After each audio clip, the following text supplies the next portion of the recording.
At 20 years old, I was editing for the main channel for the Sidemen, a 20 million subscriber client.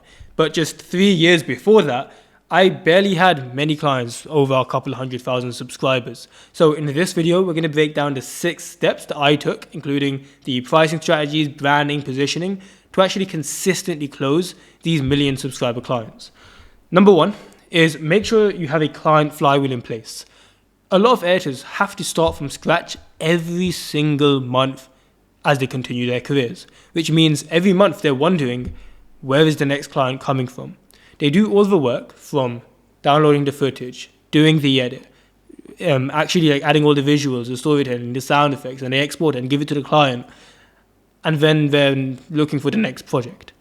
All it takes is for you to add a couple extra steps to the end of that video workflow in order to get 10x the reach and the 10x the results from that video. That's by putting it on your portfolio and posting a preview from it. Your portfolio, super simple. Obviously, it's just a collection of your work that you show to potential clients. And a preview is where you take the full video that you've edited and just chop it into snippets so that you can post it on your social media like Twitter, Instagram, so that you can get more reach as an editor. Now, why is this so important? Because you've already done the hard part. You've already edited the full video. All it takes is an extra 5% of effort, but you've created so much more out of that video. In fact, there's one video in my career. It's for a channel called Sona Draws Stuff. She's got about 1 million subscribers now. I think she had a couple 100,000 when we started working together. And she was averaging, I think, around like 250k views per video, which is by no means a small channel. We worked on a video. The first one, bang, 1 million views. We worked on the second video, bang, 7 million views. So it's like right now, and you can see it, it's her most viewed videos on Sona Draws Stuff. She has a banger video, and I have a banger video to put on my portfolio. That video, I only made, I believe it was like 1.5k. It was either 500 or 1.5k. Truthfully, I don't remember. The reason being, I've made so much more money than that throughout my career because of the authority, because of the proof, and just because of the brand that video has built me. When you create banger videos and use that to get more clients, you're on this positive feedback cycle. Even the biggest companies, think about Amazon. Amazon has a positive feedback cycle in place. When they bring on new users, so people who buy stuff, it means that the sellers have more customers, meaning the sellers make more money. When people realize that the sellers make more money, more people want to become sellers on Amazon, so they start selling more products, which means the users have more options. So there's intra-competition between different sellers, meaning the prices drop, meaning a better experience for the customers. There's just more people, meaning the customers have more range of products to choose from, meaning it's an even better experience for the users. Okay, that brings more users in, which means the sellers make more sales, meaning more people want to become sellers, meaning there's better prices, meaning there's better options, meaning there's more users, and there's this positive feedback cycle. We've explained how it works with editing. In fact, even with the Editing Lab, our coaching program, this isn't me pitching it to you, but we've followed this same principle. For example, let's say we bring an editor in who wants our coaching. Because we have a group setting, when that editor follows our client systems, yes, they get enough work for themselves, but oftentimes they get more than enough work for themselves, but also just to give out to others. For example, let's say someone joins in, they're charging $200 a video, and they start getting client work for $800 a video. For them, if they are full on work, and someone comes in saying, hey, I'll give you $400 for a video, that, yes, it might be a good video, but it's not really worth it for that person who's now charging $800 consistently. So what they're going to do, instead of just saying no, is say, hey, glad that you're willing to pay that. I've actually got this other group where I can just refer you to a ton of other editors. Would you like me to do that? They always say yes. And that means the people in the group get more clients, but also that editor has built goodwill with that creator. So it's like now more jobs get put into the group, and now because other editors will get those jobs, they now have more work, meaning the layer is being proven to get better results. And then because the layer is getting better results, we can use that in marketing. And now more people want to join the lair, meaning more people are running our client systems, meaning more people have excess work, meaning we give more work to the group, meaning we get better results, meaning more people want to join the lair. So it's like there's this positive feedback cycle. And you want the exact same thing with your editing career. So make sure you have that client flywheel in place where every single video you're asking yourself, am I actually putting in the effort where this can be put onto my portfolio? Can it be posted as a preview? Because that's where the real payment for a client video comes in. The second point is we want to play games that we can win. I want you to imagine you are 7 feet tall. There is credit to you trying to get into the NBA because it's like you're tall as hell.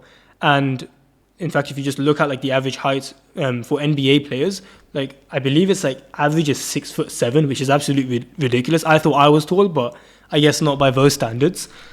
The thing is, if you're 5'10", you're not short. But there's very little point in you trying to compete and dedicate your life to trying to get into the NBA. Not saying, oh, don't be ambitious, but it's like, let's realistically admit it. Like, you're 5'10", probably not going to get into the NBA. But there are other sports that you would excel at. For example, some sports that actually benefit from you being shorter are weightlifting. If you are shorter, you might as well play games that you are more likely to win. And if you're taller, you should play games that you're going to win. No matter your position, it makes more sense to play games that you're going to win. And this applies in the exact same way for editing. When you're showing off your work, when you're building your portfolio, when you're setting up your brand, if you don't have a ton of social proof, maybe you haven't worked with a ton of people with multiple millions of subscribers already, don't try to position yourself or compete with those people. Because I see this all the time, especially with editors that come to me for help, where let's say they're in the coaching program, we're doing a portfolio review, and it's like they'll put the subscriber counts of people because they've seen other editors put subscriber counts on their portfolio, but the subscriber counts are like 5,000 or like 35,000 or like less than a couple 100,000. Yes, it's amazing that you've worked with those people. There's credit to it. But the number just isn't sexy compared to what other people are showing. So if you have a ton of social proof, ton of authority, ton of people you've worked with, play that game. But what do you do if you don't have that social proof yet? Because of course everyone had to start from zero, right? Well, then you play the games you can win. You might not win the social proof game, but you can win the work game. So all you need to focus on is let your work speak for itself. And don't do this, I like, excuse my French, but don't do this bullshit where you just try to overcompensate with, oh, I'll maximize your attention when you can't prove it. Or I'll create engaging visuals when you're not showing good visuals in your work. Like, instead of trying to overcompensate with words or like subscriber counts when they don't actually mean anything, instead, just show your work and let that be the proof for now.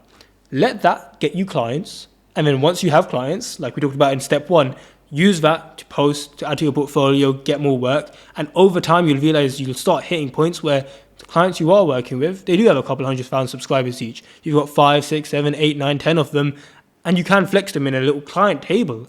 It'll look cool at that point, but whatever stage you're at now, just play the game that you're going to win. If you're someone who has a lot more clients already, flex them. If you're not, don't try to overcompensate by putting in like random things that you can't prove, like maximize retention.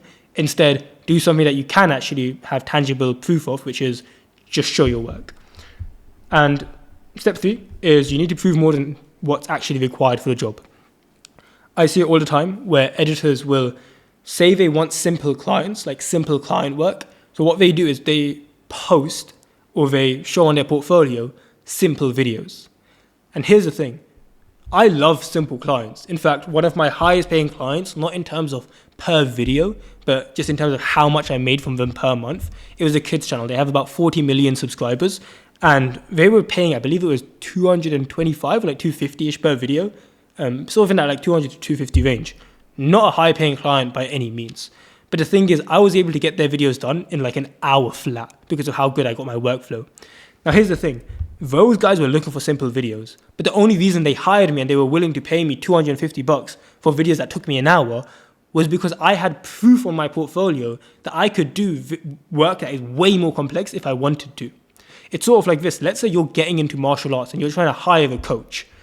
Would you, when hiring a coach, go for the guy who's been training for 6 months and now he's just becoming a coach and, yeah, like you're sort of saying, like, hey, I'll coach you for a certain fee? Or would you rather go to the guy who's won this UFC competition? even if you didn't want to go pro, you would still trust the training of the guy who has already gone to the UFC, because if he's gone to the UFC, he could probably teach you how to like become a beginner or like decent at MMA. You know what I mean? So people basically don't hire you for like the actual job, but they're going to prefer you for like, they're going to prefer that you're able to do the job plus more. So what I recommend for editors is always just show more than you're going to need to do. In terms of actually proving to them that you're going to be good for the role, that's where I recommend you want to be tighter to the style and the genre of content. That's what's more important to target a certain avatar. For example, let's say you want to work with finance type of creators, guys who make like money videos, business, companies selling whatever, stuff like that, right? If you want to work with them, yes, it will make more sense for you to have a higher style of content. That's no matter what niche. But all you want to do is just make sure that the type of content you show, so whether it be real client videos, re-edits, etc., is in that type of work. For example, other finance videos, other business videos, because that will show them that even if there's someone who wants a simple finance video, they can trust that you'd be able to do it. And if they wanted to, you could do more. So it's just ridiculous. Like the reason I get so passionate about this is because I hear it all the time where editors say, I just want simple videos. They just want simple videos. That's why I do simple videos. But it's like you will get paid so much more for the exact same work if you are able to actually just show better work. For example, the videos that I do around about now, where it's like between 1.2 to 1.5K per video, they're simple reaction videos. But the thing is, around 3 years ago, I did the exact same work. It was for about $200 a video. So simply by showing better work, you will be able to get paid for the exact same work, but be able to be charging so much more. So that is number 3. Number 4 is you want to see branding as Chinese water torture. Now, let me explain what this means. So it's not the first time someone sees you that they're going to click on your video or click on your work or click on your portfolio. It's not the second. It might take 5, 10, 15, 20 times for them to see you on their For You page or on their timeline before they even look at you.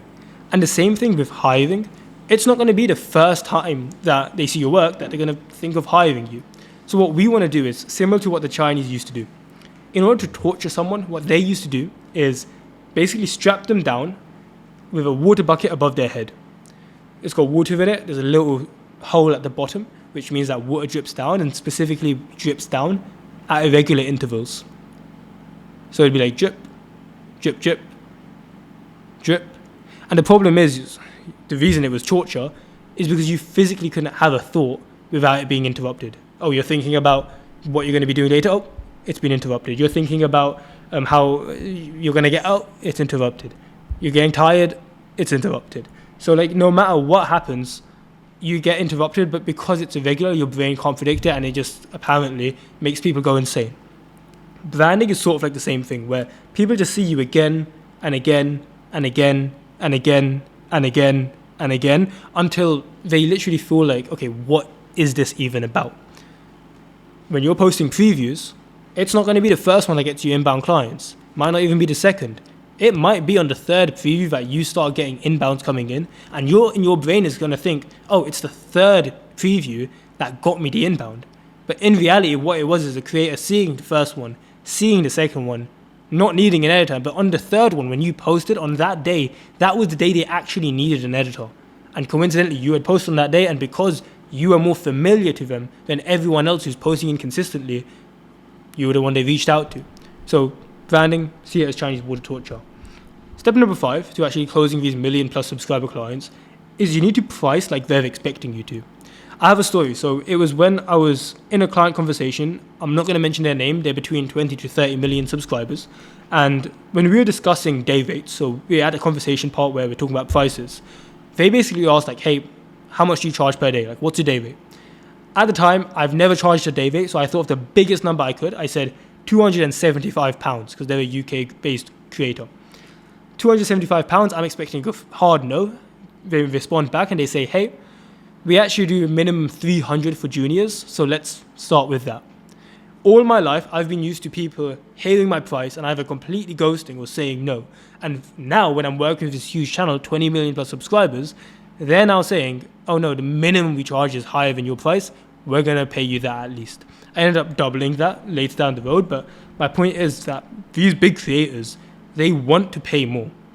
In fact, after you get past like the small creators, what actually happens is there is a inherent value with people actually paying you something. For example, like let's say you had no budget and you wanted the best gaming mouse possible. If a company came to you and said, hey, we have the best gaming mouse possible, it's $15, you'd question it. In fact, if there was a gaming mouse that was 150, 200, 250, 400, you'd probably like that more because you actually went into the market looking for a good mouse. In the same way, these million-plus subscriber clients, they're going into the market looking for a good editor. So when you stroll up and you're like, hey, I charge $250 a video, they've got their guard up because now they're like, okay, he's charging only $250. There's got to be something wrong. Like, why is he only charging that much? So price like they're actually expecting you to, and I know it might be scary because it's like, what if they say no? But the thing is, you're going to get a no anyways. In fact, if you're charging anything less than like $500 a video, you know this. Even when you charge super low, you still get ignored. So like you're going to get ignored either way in most cases. So for the few yeses that you do get, you might as well make them actually worth it. How do you know whether you're doing it correctly or not? You need to know your outreach data. By the way, if you go in the description, there's a free outreach tracker. All it does is it basically allows you to track every single outreach you do and automatically let you know like, hey, here's your metrics, here's what you need to work on, here's who to follow up on, things like that. Just go in the description, it's completely free. It'll just ask you for your email and then it'll send it to you there automatically. So by knowing all your metrics, you'll figure out like, okay, when I send this many messages, this is how many clients I get out the other end. All I need to do is get 3 clients, so I'm going to send this many messages, and if those are at a certain price, I hit my income goals. By you reverse engineering the maths, and you send the outreach, you hit your income goals so much easier, but you need to be able to actually price that high, because otherwise you're never going to hit it. And lastly, got my notes here. When things are going well, you press harder on the gas. I see it again and again, both guys who are applying to join the editing layer, but also just the editors that I coach, where they find themselves stuck for genuinely months. On the outside, they're doing everything right. They're sending outreach, they're posting, they're closing clients, and they're editing videos, and their work looks great. But they find themselves stuck sort of at like 2, 3-ish, 4K a month. The thing is, when things are going well, that is not a sign that you should stop doing the inputs. Editors have this weird cycle, and you've probably experienced it for yourself if you've been in the game for a while, where everyone starts from zero, that's fine. You start getting your first few clients because you outreached. You stop outreaching because you feel like you don't need to anymore. A couple of months later, you lose a client because client churn, that's a normal thing. So you start outreaching again because you need clients, and then a few weeks later you get clients, so your income goes back up, and you're just in this cycle of it going up and down. The reason your income is inconsistent is because your inputs are inconsistent. In fact, the very way that you get more consistency in your income and you are able to raise prices without that fear of rejection is by keeping those inputs up of outreach and posting even when you're full on work. And you might be asking, but what happens if I have more work than I can handle? It's simple. You just say a ridiculously high price. If they say no, it's fine, you were already booked. If they say yes, congratulations, you've just got your new highest paid client, and you can try raising the other person, so your current client, by a huge amount. If they say no, no worries, you have this other high paying client. If they say yes, awesome, you just got another really high paying client, and you do it to the other guy. So it's like, and when I say like raising your price, I don't mean by like pussy amounts, I mean genuinely like big raises. For example, I did this recently, where it was a $550 client. Instead of me going from like 550 to 600, it's like, why don't we go from 550 to 1.5k? Because that's a number that actually means something. Like if I get paid $50 more, if an editor gets paid $50 more for a video, that doesn't change anything. Just if you felt underpaid at 500, you're going to feel underpaid at 550. If you felt underpaid at 550, you're going to feel underpaid at 600. If you felt underpaid at 500, you're probably going to feel fine at 1,500. So by taking these like literal like multiples rather than like incrementals, that's what's going to help when it comes to actually raising prices. But in order to raise prices with confidence, it's really important that have that consistent client flow, getting into those client conversations, because otherwise you're going to constantly have that fear of, hey, I can't raise my price because what if the guy says no? So those are the 6 things that I would do if I was trying to close as many 1 million subscriber clients as possible. But of course, like, none of this matters if you don't actually know which part of the process you need to focus on. Like, is it that I need to post more? Is it that I need to outreach more? Am I just not closing enough? Like, if you don't know that, it's kind of cooked. So just go watch this video. Basically, what it does is it explains each step of the process, and it helps you identify like which part should you focus on in order for you to get clients as quickly as possible. So you can go watch that video next.